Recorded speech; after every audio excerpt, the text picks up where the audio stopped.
Welcome to the Flying Trout Podcast.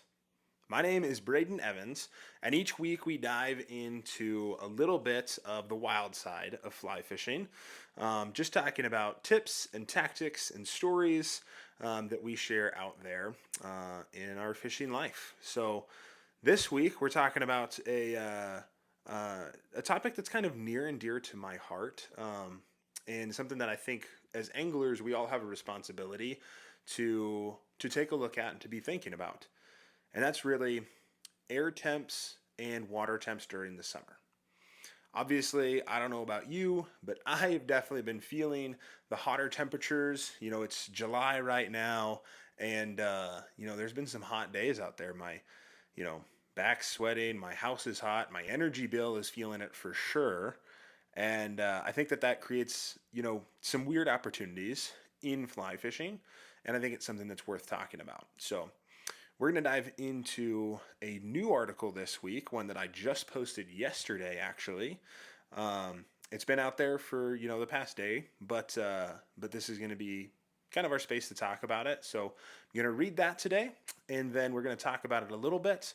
And I'm hoping to leave you with a few tips and tricks for summer fishing to keep yourself safe, to keep the trout safe, and just to all around be a better angler and a more conscious angler. So this week's article, it's called Stewards of the Stream.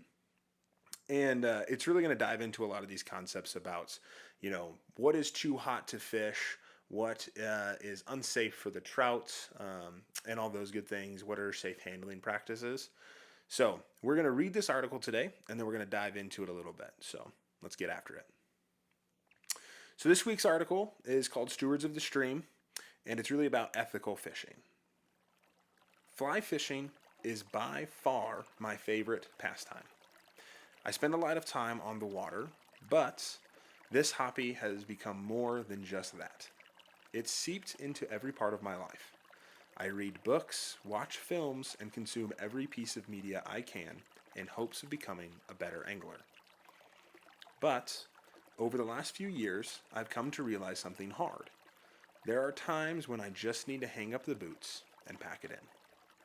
It's a tough pill to swallow, but it's a truth we need to acknowledge for the sake of the resource we all love and share. Sometimes it's just too hot to fish. The premise. As we go further, let me lay out a few assumptions. This article is primarily talking about wild trout and catch and release fishing. While many of the same principles apply to stock trout, wild trout populations tend to be more sensitive to environmental conditions. And if you're fishing to harvest your catch, water temperature isn't as relevant because, well, that fish is heading to the pan regardless. But for those of us who want to catch and release and see those fish swim away strong, we need to pay attention to water temps. So why water temperature matters. Trout are cold water fish. Their physiology depends on highly oxygenated, cool water to survive. As water temperatures rise, oxygen levels drop, and trout begin to experience stress even before you hook them. Multiple studies have documented this. According to the U.S. Forest Service, trout begin to experience physiological stress around 68 degrees Fahrenheit, 20 degrees Celsius, and lethal limits for prolonged exposure begin near 73 degrees Fahrenheit, or 23 degrees Celsius. A 2008 study published in Transactions of the American Fishery Society showed that mortality rates spike when catch and release occurs at high water temperatures, especially when combined with long fight times or handling times. The organization Keep Fish Wet cites peer-reviewed research indicating that both air exposure and warmer water significantly increase delayed mortality in trout. This creates a summer paradox. Some of the best fishing conditions, ample bug activity, and aggressive feeding occur when it's simply not safe for the fish. Lesson I learned the hard way.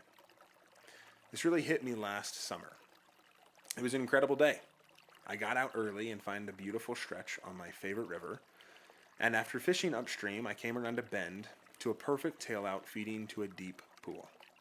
I sat down for a quick break, a peanut butter and jelly sandwich, and watched as bugs started to hatch and fish began to rise. It was game on. I tied on a dry fly and immediately began hooking up. For over an hour, it was lights out. Fish after fish, mostly browns, some rainbows, all eager and healthy.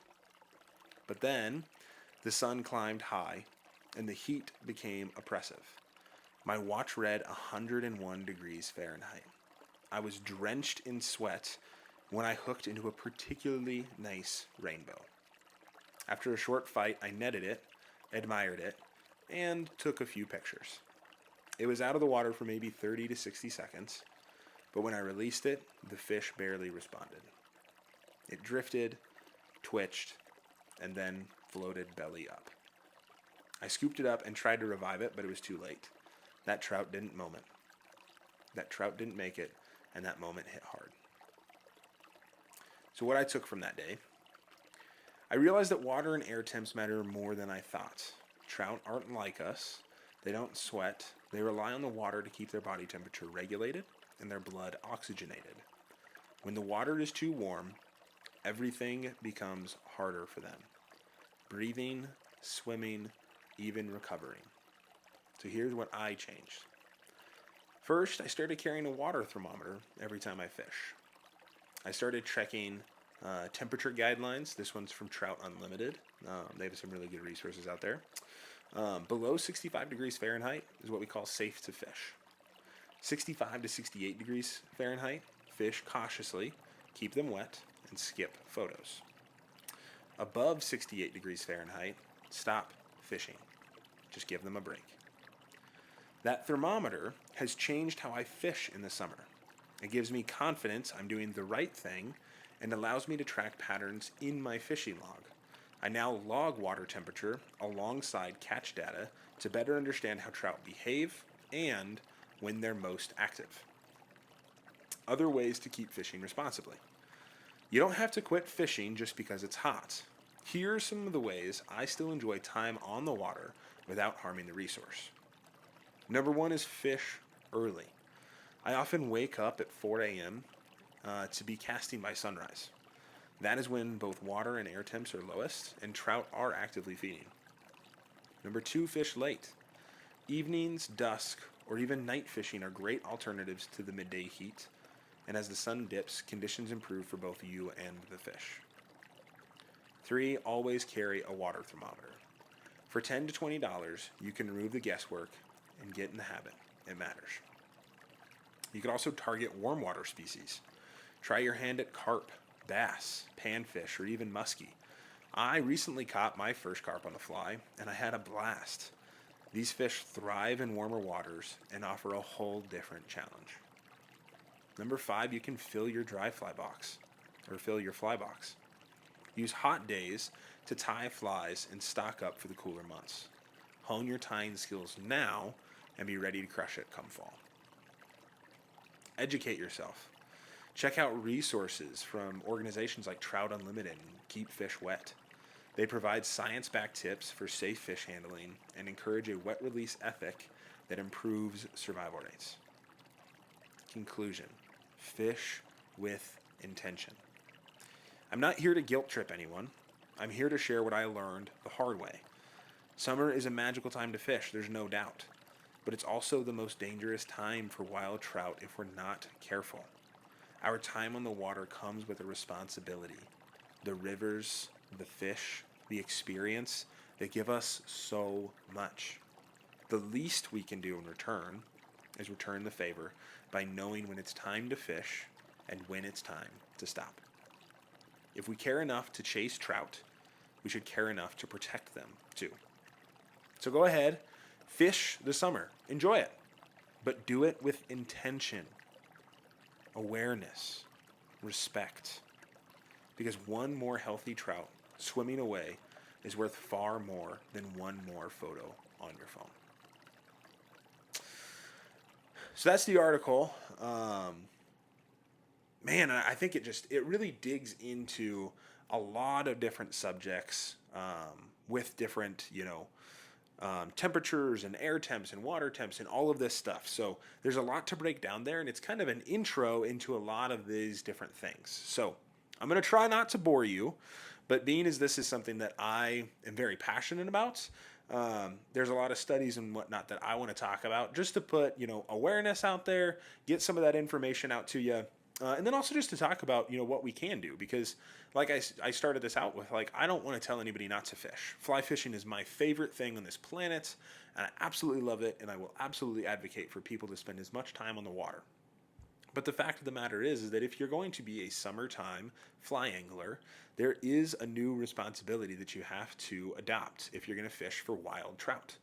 Um, it's a resource that many people in the world don't get. It's a resource that many of us take for granted, I think. And if we're not careful, we could lose the resource. So I don't think we're anywhere close to that right now, but it's something that I think we all need to keep in mind. So we're gonna dive in here. So what happens to trout in warm water? Well, trout are um, they're made for cool water environments. Their ideal ranges is going to be 50 to 60 degrees Fahrenheit, and I've seen that not only in all of these different studies and things like that, but also just from my catching. I kind of talked in the article that after last summer when I had that experience, I started tracking temperatures along with um, my catching data. And so I have a little notebook, and what I'll do is I'll write in there, and I'll say what temperature it was, and I'll take that temperature reading every hour. I don't take it every time I catch a fish, but I'll take that temperature reading, and it's given me a lot of good data. And so what I found is that typically when that water is between 50 and 60 degrees Fahrenheit, that's when I'm catching the most fish. Anywhere, in the wintertime, if it gets below 50, or in the summer when it's way above 60, then I just don't see as much activity um, in my catches, and that kind of reflects there. But it's also what's best for them from a physiological standpoint. As temps rise in a river, the oxygen level drops a little bit. Okay? And so what that does is it means the water that's coming through trout gills has a little bit less dissolved oxygen, which trout need to breathe. They need that oxygen from the water. And so when those water temps are a little bit higher, they're getting less oxygen. So even just, swimming around and doing their day to day just becomes a little bit harder. Think about like you trying to hold a straw in your mouth and breathe throughout your day. Like it's going to be a little bit harder. Everything's going to be a little bit harder. Yeah, you're going to be able to still do most of what you do, but it's going to make it a little bit harder. I know if I went out and tried to do sprints while holding a straw in my mouth, it's just not going to happen. It's going to, I'm probably going to pass out and heave and hove, and then, nobody's going to be having a good time.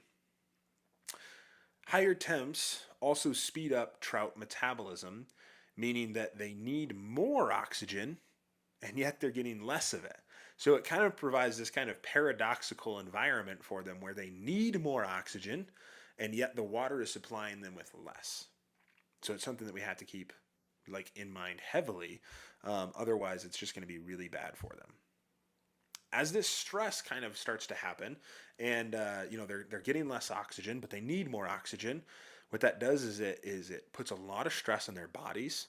So physiologically, it's just a hard time for them, and that's why sometimes during summer you see them being so active. They're trying to eat and to do all these things to deal with that increased metabolism, and so that's a huge thing. And what that leads to is called delayed mortality.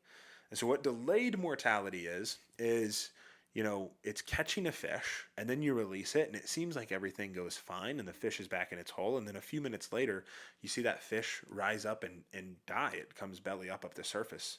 So that's delayed mortality. And it's not, like if you hold a fish out of water for long enough, it's just going to die, right? Like that's just, it needs water to breathe. And so if you get in a situation like that, then it just dies. It's not delayed. But delayed mortality is when that fish has been heavily stressed, is caught, and then it's like trying to play catch up. It's trying to get back up, it's trying to get more oxygen, it's trying to do these things, and it just can't get enough oxygen in its blood, and then it's going to die a few minutes later. So that's what delayed mortality is. And really it's this absence of oxygen that's going to lead to that delayed mortality after being caught.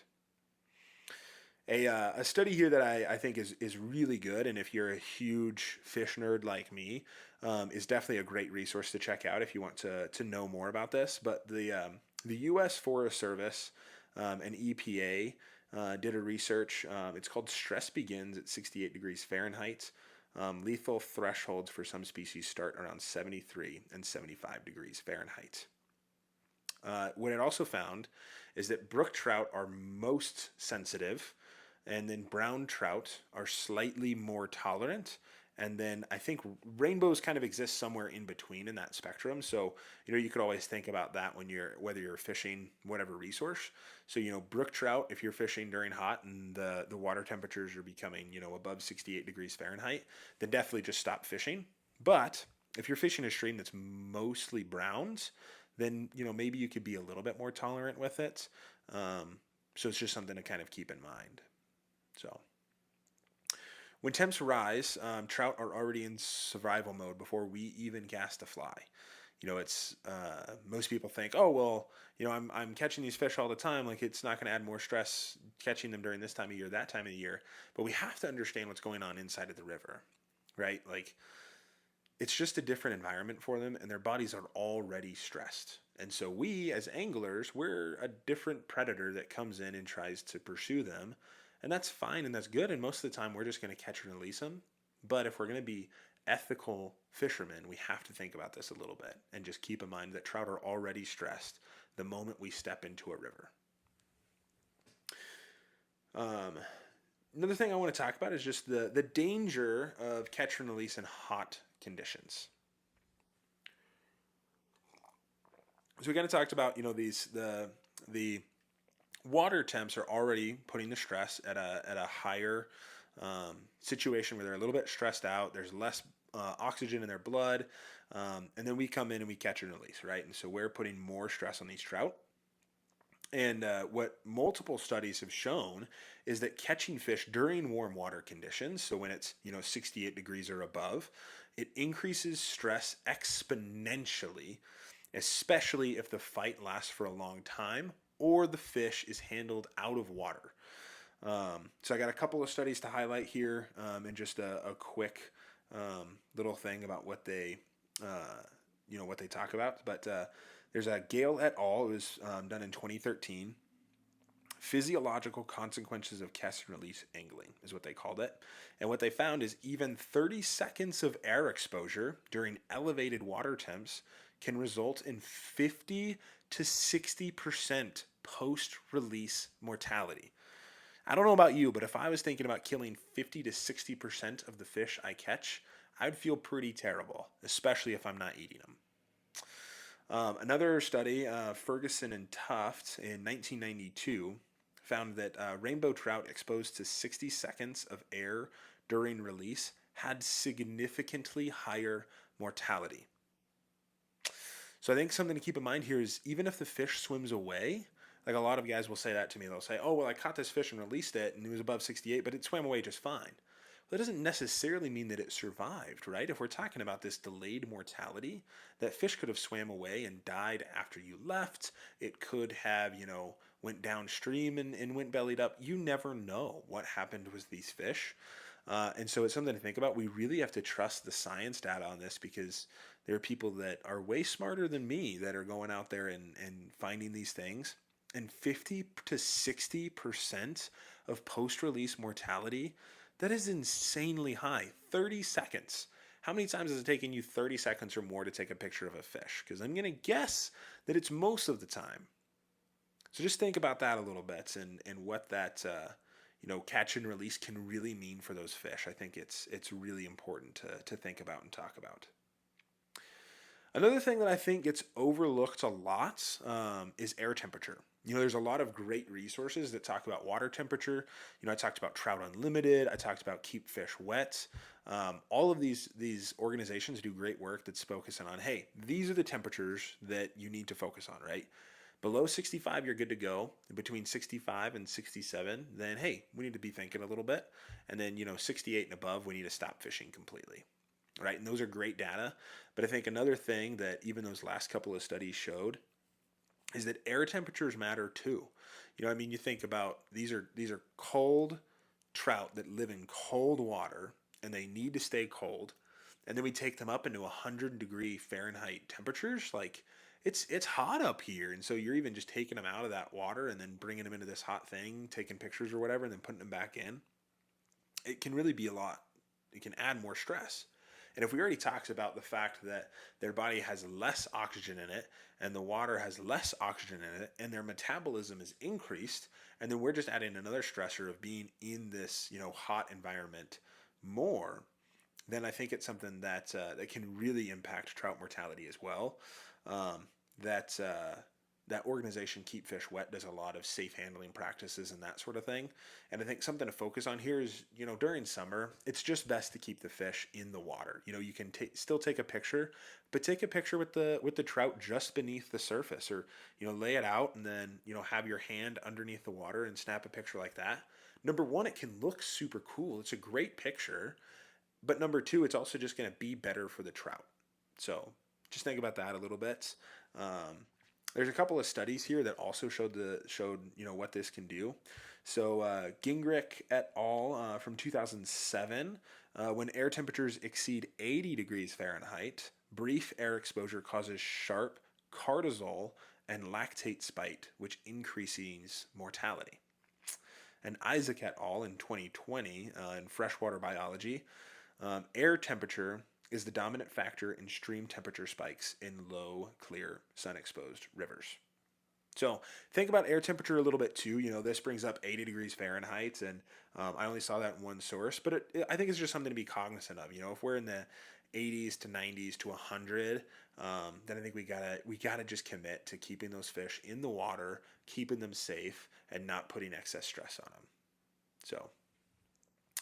Um, just think about water temps and air temps a little bit more. I tend to like to think like, hey man, if I'm out there and I'm sweating just standing around, then that's not going to be super great for the trout. So, all right, so that's a lot of doom and gloom information, right? That's a lot of, hey, don't do this, don't do that, whatever.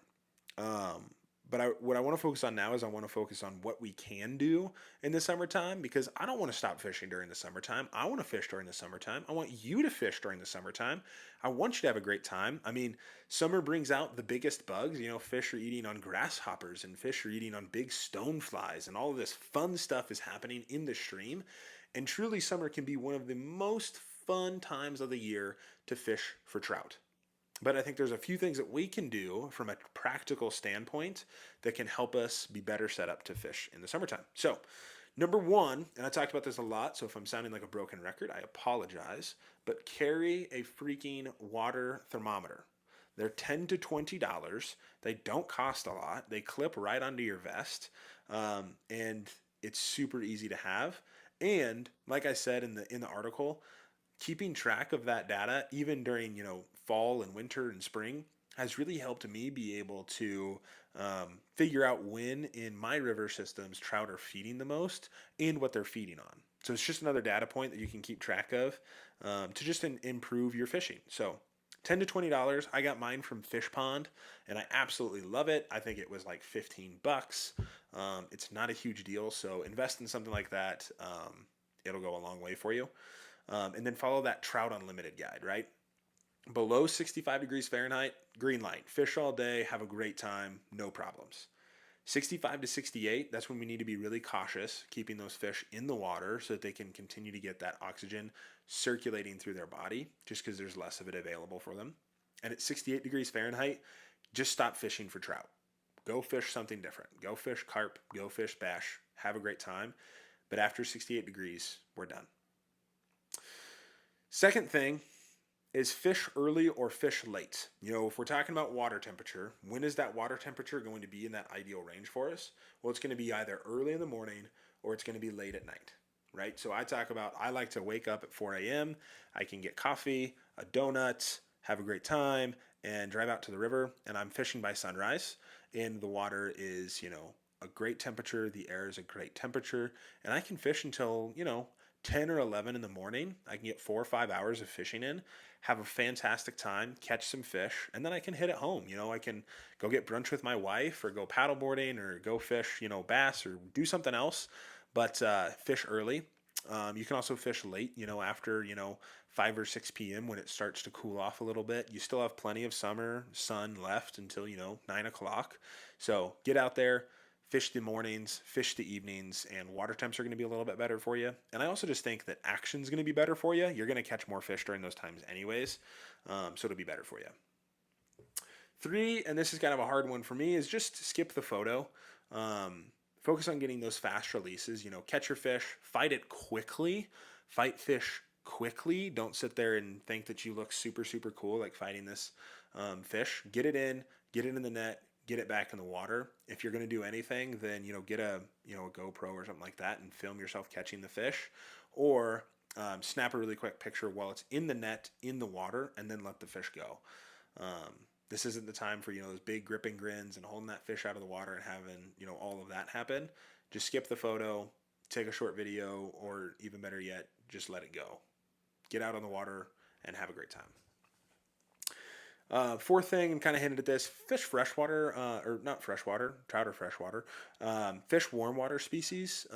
That can be a lot of fun. I will say right here on my honor that I am a diehard trout guy, and I have absolutely talked crap on bass fishermen, on panfish fishermen, on muskie fishermen, but this year I fished my first carp ever, and I had an absolute ball. It was an awesome fight. It was a great fish. Had a ton of fun, and I won't make fun of carp fishermen anymore. That is my scout's honor to you. I'm not going to make fun of carp fishermen because it is a great time. It's a blast. And these species, carp, bass, panfish, muskie, they thrive in warm water conditions. They are having the time of their life right now. And catching some of them on the fly can be super fun. When I caught that carp, I caught it on a dry fly. How many people do you know have caught a carp on a dry fly? I don't know many, but it was a super fun fight. I had a super great time. I still haven't caught my first bass on a fly, but I'm hoping to either this weekend or maybe next.